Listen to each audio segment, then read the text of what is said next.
আজি দুদিনীয়া বিৰোধী যুৱ শক্তি অসমৰ কাৰ্বি আংলং জিলা সমিতিয়ে কাৰ্বি আংলং জিলা বোকাজান মহকুমাধিপতিৰ জৰিয়তে অসমৰ মুখ্যমন্ত্ৰী ডক্টৰ হিমন্ত বিশ্ব শৰ্মালৈ স্মাৰক পত্ৰ প্ৰেৰণ কৰে।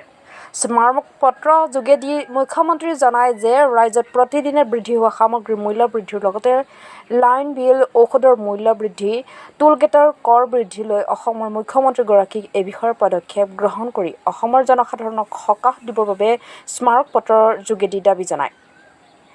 বোকাজানৰ পৰা সিদ্ধান্ত ঘিমেৰ ৰিপৰ্ট, কাৰ্বি আংলং টাইমছ। বোকাজান মহকুমাৰ অধিপতিৰ ওচৰত স্মাৰক পত্ৰ মুখ্যমন্ত্ৰী মহোদয়লৈ দিয়া হৈছে।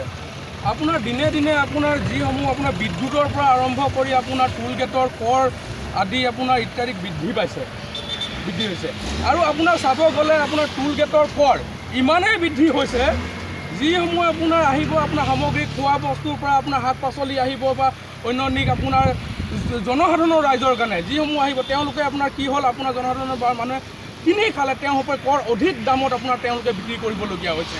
আৰু আপোনাৰ বিজেপি যিসকল বিধায়ক মন্ত্ৰী তেওঁলোকে বাৰম্বাৰ কৈ থাকে যে আপোনাৰ 5 লাখ টকা 6 লাখ টকাৰ আপোনালোকে গাড়ী ল'ব পাৰে, যদি টোল গেটসমূহৰ কৰ কেলৈ দিব নোৱাৰে। আৰু এতিয়া আমাৰ প্ৰশ্ন সুধিবলগীয়া প্ৰশ্ন আমি বিজেপি বিধায়ক আৰু মন্ত্ৰীসকলক প্ৰশ্ন সুধিব লৈছোঁ যে তেওঁলোকে আপোনাৰ যিসমূহ বস্তুসমূহ আহে সেইসমূহ বস্তু তেওঁলোকে খায় নে নাখায়, জনসাধাৰণ ৰাইজক কিয় তেওঁলোকে মাথা মাৰ দিছে। আৰু টোল গেটসমূহৰ জনসাধাৰণ ৰাইজে অকল পইচা দিব লাগে নেকি, মন্ত্ৰী বিধায়কসকলে দিব নালাগে নেকি? তেওঁলোকে কোন আপোনাৰ টোল গেটত পইচা দিছে স্পষ্ট তেওঁলোকে দেখুৱাব পাৰিব? কোনো টোল গেটত তেওঁলোকে পইচা নিদিয়ে। আৰু জনসাধাৰণ ৰাইজক আপোনাৰ বাৰম্বাৰ তেওঁলোকে কয় যে আপোনাৰ 5 লাখ 6 লাখ টকাৰ গাড়ী ল'ব পাৰে, তেওঁলোকে দিব নোৱাৰে, কৰসমূহ টোল গেটত দিব নোৱাৰে। টোল গেটৰ গড়সমূহ কেনেকৈ আপোনাৰ টোল গেটৰ পৰা যিসমূহ সামগ্ৰী খায় তেওঁলোকে জনসাধাৰণৰ ৰাইজক খায়, আৰু গাড়ীসমূহ তেওঁলোকে কি ধৰণৰ ক'ব পাৰিলে যে 5-6 লাখ আপোনাৰ তেওঁলোকে যেতিয়া মন্ত্ৰী এমএলএ গাড়ী আহে তেওঁলোকে কেলৈ কৰ নিদিয়ে টোল গেটত।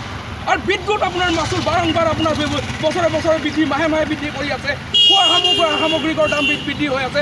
জনসাধাৰণ ৰাইজৰ কেনেদৰে চলিব? জনসাধাৰণ ৰাইজৰ কাৰণে এই চৰকাৰ জনসাধাৰণৰ দুখীয়া শ্ৰেণীৰ কাৰণে হয়নে ধনী মানুহৰ কাৰণে এই চৰকাৰটো গঠন কৰিছে? গতিকে এই চৰকাৰটো বিজেপি চৰকাৰটোৱে আপোনাৰ দুখীয়া দৰিদ্ৰতাৰ মানুহৰ কাৰণে এই চৰকাৰটো নহয়। আমাৰ স্পষ্ট আমি কৈছোঁ। আৰু দুৰ্নীতি বিৰোধী যুৱ শক্তি অসমে যদি তেওঁলোকে আপোনাৰ বস্তু শীঘ্ৰে আপোনাৰ তেওঁলোকে হ্ৰাস নকমায় তেনেহ'লে আমি অতি সোনকালে অনাগত দিনত তেওঁলোকৰ ওপৰত আমি কি কৰিম, আমি আন্দোলন কৰিবলৈ বাধ্য হ'ম। আমি স্পষ্ট কথা সংবাদ মাধ্যমত আজি কৈ দিছোঁ। তেওঁলোকে বাৰম্বাৰ তেওঁলোকে কৈ থাকে যে আপোনাৰ দুখীয়া শ্ৰেণীসকলে 5-6 লাখ টকাৰ গাড়ী কিনে, তেওঁলোকৰ গাড়ী কেলৈ টোল গেটত পইচা নিদিয়ে? তেনেহ'লে তেওঁলোকৰ গাড়ী কেলৈ এনেধৰণৰ আহে? মন্ত্ৰী এমএলএ কোনদিনা আপোনাৰ টোল গেটত পইচা দিয়া দেখিছে আপোনালোকে? কোনোদিনাই টোল গেটত পইচা নিদিয়ে। বিদ্যুৎ মাচুল আপোনাৰ বৃদ্ধি কৰি আছে তেওঁলোকে আপোনাৰ চাউলৰ বৃদ্ধি কৰিছে, শাক পাচলি বৃদ্ধি কৰিছে, টোল গেটৰ পৰা এইটো বৃদ্ধি হৈছে। টোল গেট কেলৈ আপোনাৰ বঢ়াইছে? টোল গেট দিনে দিনে আপোনাৰ এই গুৱাহাটীৰ পৰা আহিব গ'লে আপোনাৰ 2-3 হাজাৰ টকা টোল গেট দিবলগীয়া হয় পইচা। টোল গেট দিনে দিনে বৃদ্ধি হৈ আছে। টোল গেটসমূহ কেলৈ তেওঁলোকে বন্ধ নকৰে?